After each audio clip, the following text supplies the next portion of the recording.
everybody, it's me, Mr. Dixon. Can you guys believe that it has been over 30 days since we last set foot in Miss Howard's class? I just can't believe it. I'm missing you guys so much. Missing teaching with Miss Howard, missing having fun while we're learning. I was really hoping we could finish that book Holes, but not real sure if that's going to be possible, but hopefully we get back into school in May and we can finish that book up. Honestly, I've not seen the movie or I've never read it, so I was excited. I wrote a paper on it once and just read some cliff notes, but just want to take a few minutes and do a couple videos going over some CDL work. This video I'm going to go over days 11, 12, and 13, which were a couple days that you would have done before spring break and this past Monday.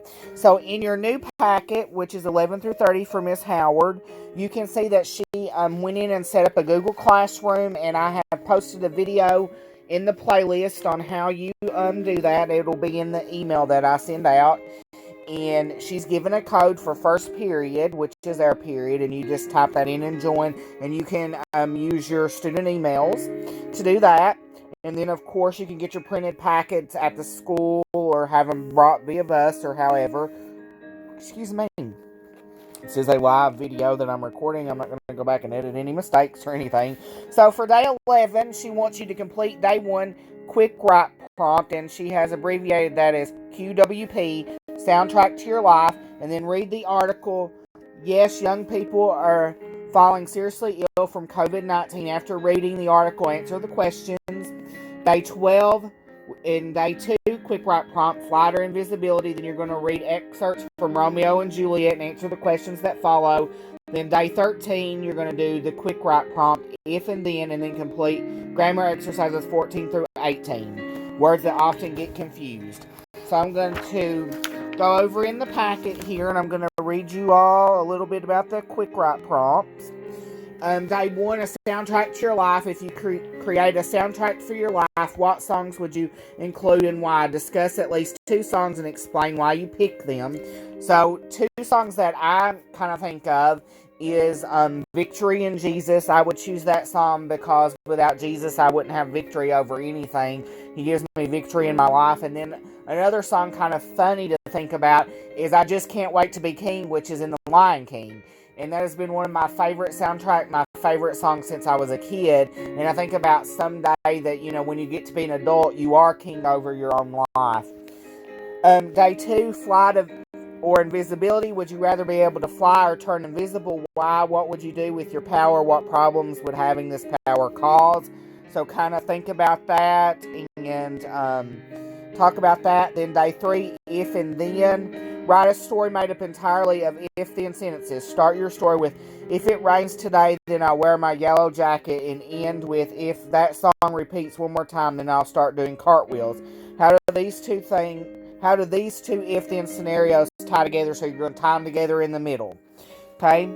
So let's look on over. You have the article to read for the rest of your assignment for day 11.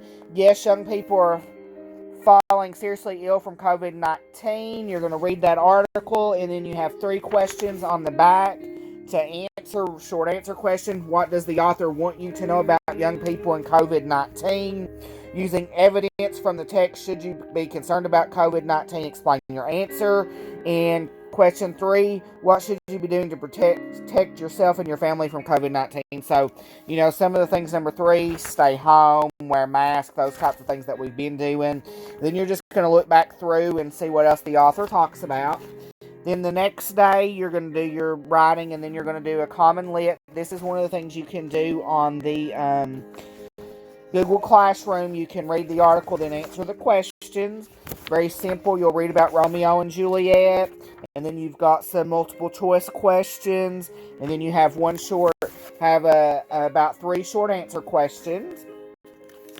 And then for day 13 is you have words that are often confused. You can prevent many spelling errors by learning the difference between the words grouped together in this section. Some of them are confusing because they are homonyms. That is, they are pronounced alike. Others are confusing because they are spelled the same or nearly the same. So you've got advice. ADVICE is a noun, which means counsel. ADVISE is a verb to give advice. And then you see affect and effect, already and already, all right, altogether, altogether, alter, alter, break, break, capital, capital, choose, choose. So those are just some words that can get confused, and you can kind of read there about those. And then I'm going to flip over on here. Let's see. And course and course. Then exercise 14 says, distinguish between words often confused. Choose the correct word or expression from the pair in parentheses. So your example, I was proud to accept or accept the award, and the answer would be accept, ACCEPT. So, number one says, Betty has already or already handed in her paper. For this one, you would choose already as one word. Exercise 15, correct the errors in word choice in the following sentences. Doing much the same as what you've done up in 14, except it doesn't give you the answer choices. You're going to have to look at those yourself. And then you just look through, and exercise 16 is also the same. It's just introducing you to some more words, so you can kind of do those on your own. And I'm going to leave you with this. As always, if you need some help, feel free to email me or Miss Howard. Give me a message on Messenger. Give me a call, whatever you need to do. Just make sure you're doing your work. You can snap a picture and send it back, or whatever you need to do. And thank you for watching.